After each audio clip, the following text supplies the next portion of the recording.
Bonjour à toutes et à tous, aujourd'hui on se retrouve pour les nouveaux grands reportages et aujourd'hui je vais vous conter l'histoire du monde moderne. Aujourd'hui nous sommes à l'aube du 23e confinement. Et pour fêter ça, nous avons essayé de finalement retrouver les précurseurs. Nous avons essayé de retrouver ceux qui ont connu le monde d'avant, ceux qui étaient là le jour du premier confinement. Alors en effet, la tâche n'était pas simple. La tâche n'était pas simple car il n'en reste que quelques-uns. Et rares sont ceux qui souhaitent témoigner.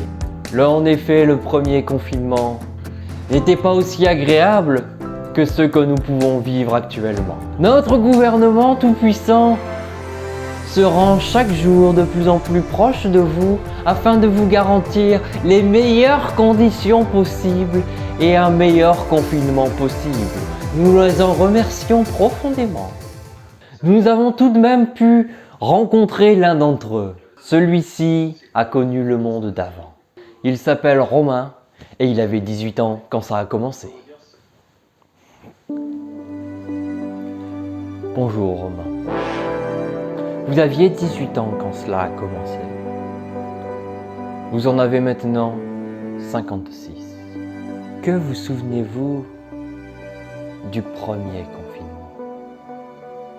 Comment ça a commencé? Dites-nous. Eh bien, si mes souvenirs sont bons, tout ça a commencé en décembre 2019 selon les scientifiques. Mais on a vraiment commencé à sentir des effets vers février, ou à peu près février 2020. On entendait un peu partout une pandémie mondiale. Mais qu'est-ce? On savait pas, on avait peur. Et au final, on prenait ça un peu à la rigolade. Une pandémie, on voyait que ça dans les films. On pensait pas que ça pouvait être réel. Au fur et à mesure, on entendait qu'ils allaient fermer les écoles. Il y avait différents stades, on parlait de stade 3, c'était la fermeture des écoles. On s'est dit youpi, ils vont fermer les écoles. Et puis, un beau jour, c'était le 16 mars. Le 16 mars 2020, Emmanuel Macron, l'ancien de l'époque, a prononcé un discours. Vous savez, il a dit cette phrase qui l'a rendu célèbre dans le monde entier. Et il a dit: les crèches, les écoles, les collèges, les lycées et les universités resteront fermés. Et à partir de ce moment-là, pour nous, c'était un peu comme gagner une Coupe du Monde. On se souvient avec qui et quand on y était. On était content, on s'est dit youpi. Si je comprends bien, vous étiez heureux lors du premier confinement. On était content, moi j'étais avec mes copains. Je devais aller prendre ma douche. J'étais à poil dans ma salle de bain. Et je pouvais pas rentrer dans la douche parce que je recevais des messages de partout. On était content. Mais on était loin de s'imaginer ce que ça voulait vraiment dire. Ce que ça voulait vraiment dire, c'est qu'on pensait, nous, que ça allait durer 2 semaines, 3 semaines, pas plus. Au final, on en a eu pour plus de 3 mois. 3 mois de confinement. Il a prononcé un confinement, vous imaginez. Et le monde d'avant, c'était comment?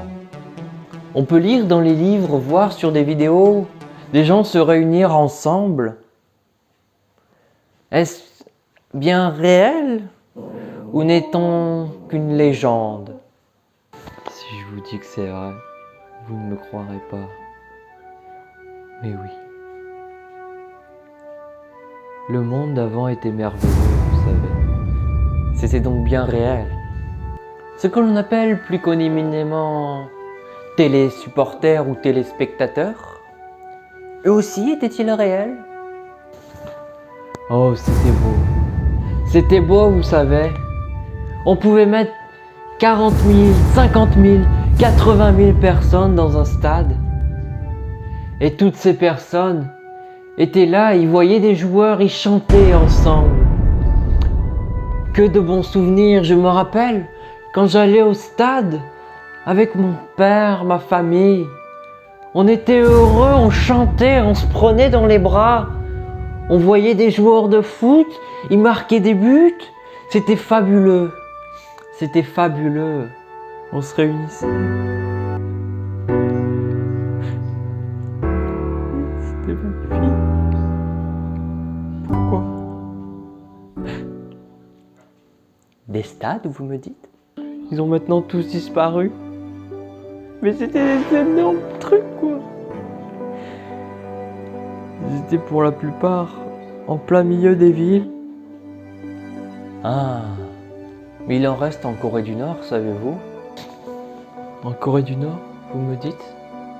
Oui, la Corée du Nord, vous savez, c'est le dernier pays libre du monde. Il y resterait presque tout comme le monde d'avant. Rien n'aurait changé. Le monde évolue, vous savez. De mon époque, la Corée du Nord était une dictature. Oh, attendez, il faut que je vous parle de quelque chose. Les festivals et les carnavals. C'était des endroits magiques, vous savez. On était plus de 100 000 en pleine ville. Dans des lieux, c'était pas des stades, non. C'était un truc beaucoup plus proche. On était ensemble, mais 100 000 serrés ensemble. On se secouait dans tous les sens. C'était incroyable, il y avait des thèmes, les carnavals, on venait tous déguisés, avec des trucs dans tous les sens. Et on se poussait, on dansait ensemble, c'était magique. C'est assez touchant ce que vous me dites là. Mais pourriez-vous essayer de m'expliquer ou d'analyser un petit peu la situation afin de savoir comment réellement on a pu en arriver à un système de confinement biannuel avec tous les 6 mois une nouvelle période de confinement? Je sais pas comment, est-ce que vous pourriez essayer de nous éclaircir peut-être pour nous qui finalement n'avons pas forcément vécu tout ce passé? Tout simplement, on est foutu. On est foutu. Vous cherchez à vous attacher à la vie, mais on est foutu. Le monde d'avant était bien mieux. Le monde de maintenant est condamné. Ne cherchez pas à espérer. Face à un monde détruit, on a remplacé chaque ouvrier par un robot. Vous pensez vivre plus heureux aujourd'hui? Non. Arrêtez de vous imaginer ce genre de situation. Ce n'est pas possible, je vous dis. Vous croyez vivre le vrai bonheur? Rester chez soi tous les 6 mois. Croyez-vous que c'est heureux? Cessez d'espérer. Cessez d'espérer. On est foutu. Je vous dis que l'humanité est condamnée. Arrêtez d'espérer. Arrêtez d'espérer. On est condamné. Arrêtez d'espérer. On est condamné. Arrêtez. Je vous dis, on ne pourra On s'en va, s'en sortir comme ça.